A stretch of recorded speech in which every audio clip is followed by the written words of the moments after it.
in these Advent days, thinking about the Christ event called Incarnation, pondering just what it is that God has been doing and is doing, we find ourselves framed by the gospel story of two ordinary yet singular women visiting with one another outside Jerusalem. This story of encounter speaks of the persistent ways of God, making way in little but at the same time extraordinary things. Like when the promise of a child to be born is not seen, but is inside a mother's belly. Like the prophet Isaiah making an inconsequential town like Bethlehem stand out. Like on a wet December day when a small band of Christ seekers here find their way on a Sunday morning to do the things we do.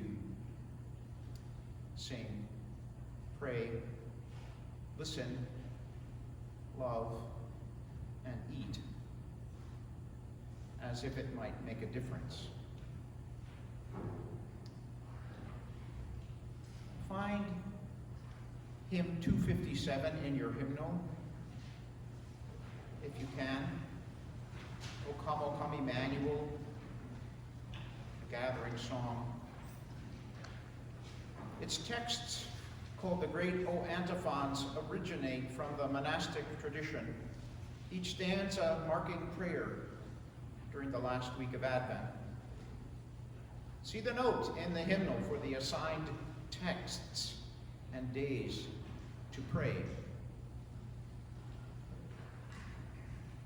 Would you sing stanza 5, designated for tomorrow, with me? It should be the one with the key of David, is that right? O come, O key of David, come, and open wide our heavenly hope. Make straight the way that leads on high, and close the path to misery. Rejoice, rejoice, Emmanuel shall come to you, O Israel.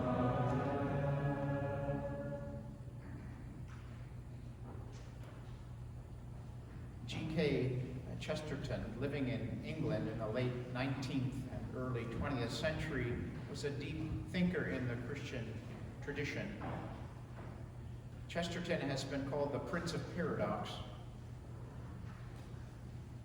To those of us immersed in the O antiphons, upon which O come, Emmanuel is based, with metaphors like key of David for Jesus, Chesterton offers these enigmatic sentences.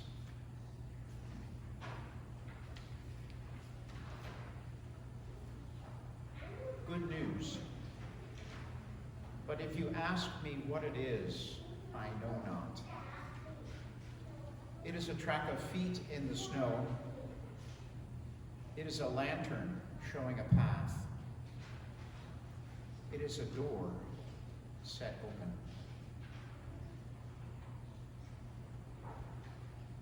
To me, these are glimpses into how God's mysteries are revealed.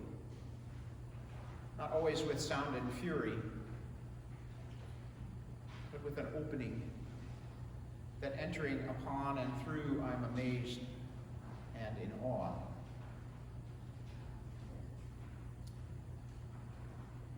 A visitation story in my lifetime. It was good news, but if you ask me what it was, I knew not, recalling Chesterton. What it was a door set open. Brian, you were there. What year did we go together to the Holy Land? 2015. So in January 2015, Complete Strangers hosted a small group of 10 American Lutheran travelers from New England, including Brian and me, overnight in Bethlehem, in their home. We had been used to staying in guest houses, Lutheran guest houses, near churches, resembling hostels or hotels. But a home for the 10 of us to stay was a first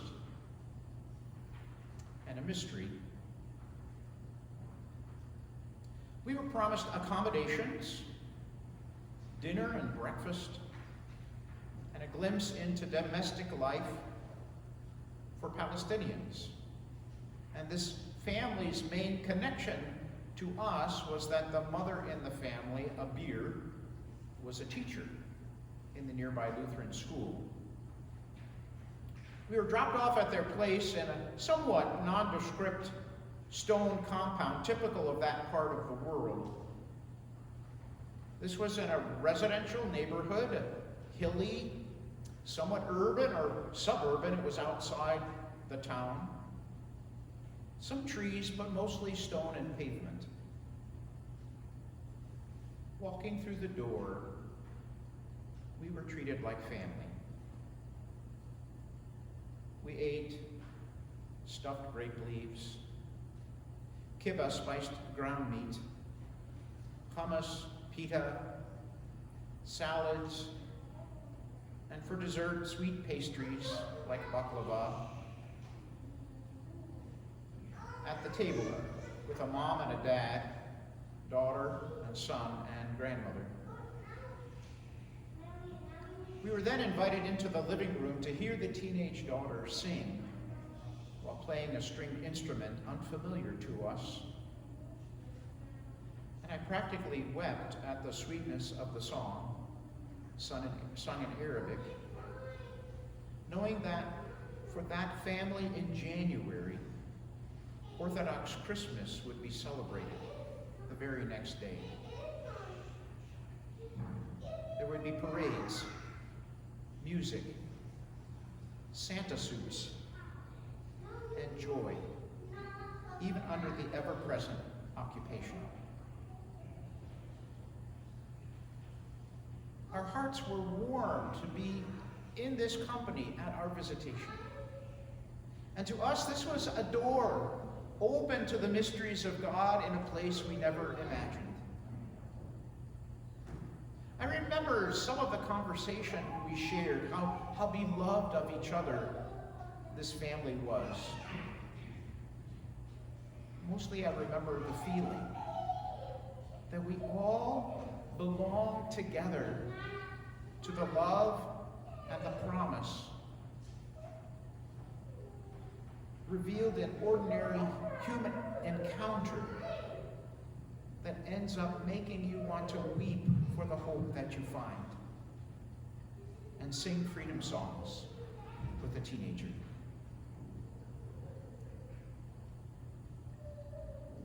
Do you have feelings of belonging that have surprised you? Of love that you could never have imagined emerging from you or landing on you?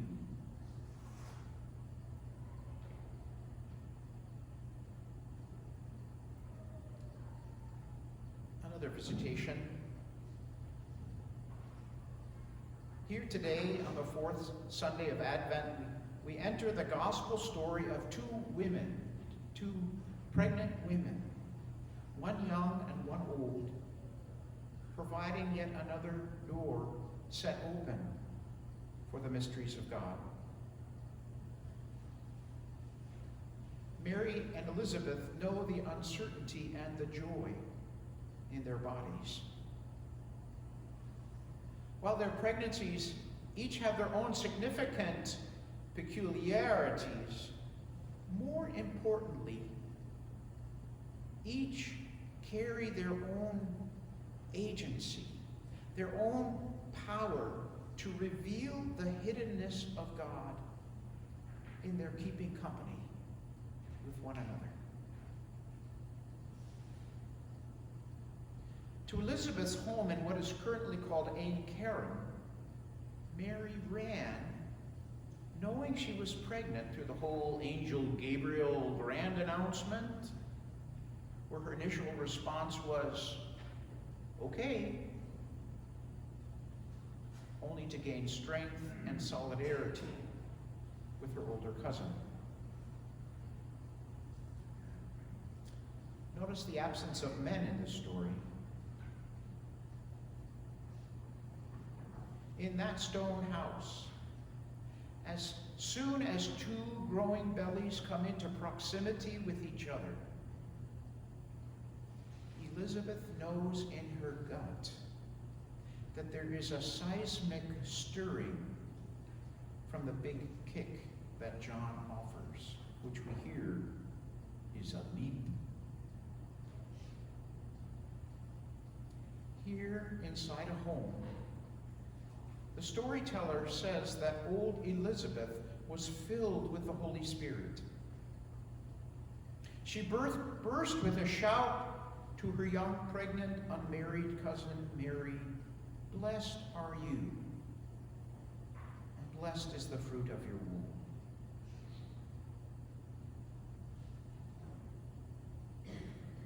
Elizabeth's exuberance about Mary has been echoed for eons and is ours to share today.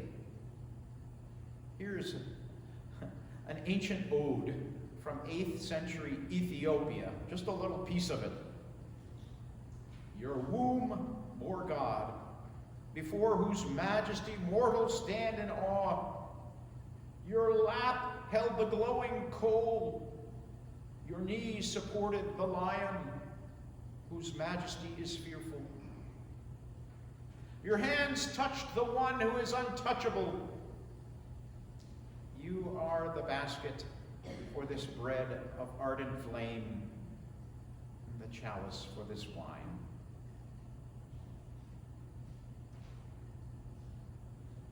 This exaltation is fine and wonderful. But Mary and others like her, like Hannah, like Eve, like Deborah, like Bell Hooks and Sojourner Truth, Roxane Gay, Elle Dowd, and Imani Perry wield their own power and sparkle in their own singing, their agency and witness, their lives of uncertainty and promise, told in their own words. Mary was in league with Elizabeth in alliance with a revolution that God had in store and brings to birth in the fullness of time to a small town in the midst of inequity and trouble. Mary was in league with all manner of nonconformity. In her Magnificat freedom song, she paints a picture of the Holy One flipping the narrative, zoning in and honing in on those beaten down and sidelined, made anonymous or silenced, entering into lives and history and communities to any who feel forgotten or like no thing, and lifting up, bringing new life, blessing, and promise. Remembering mercy.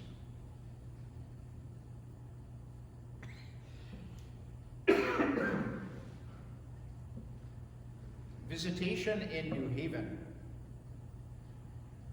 How is your Advent?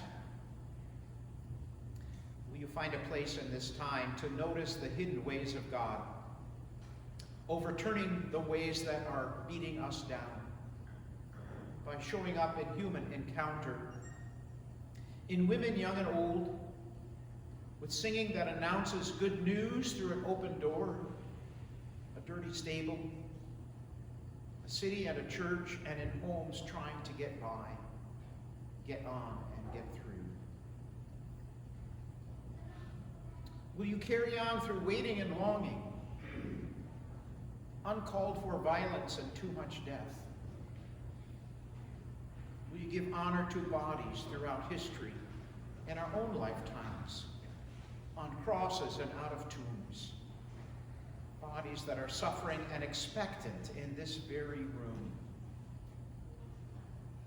And sing of the power and presence of God that is above all, in all, and through all. Good news. But if you ask me what it is, I know not. It is a track of feet in the snow. It is a lantern showing a path. It is a door set open.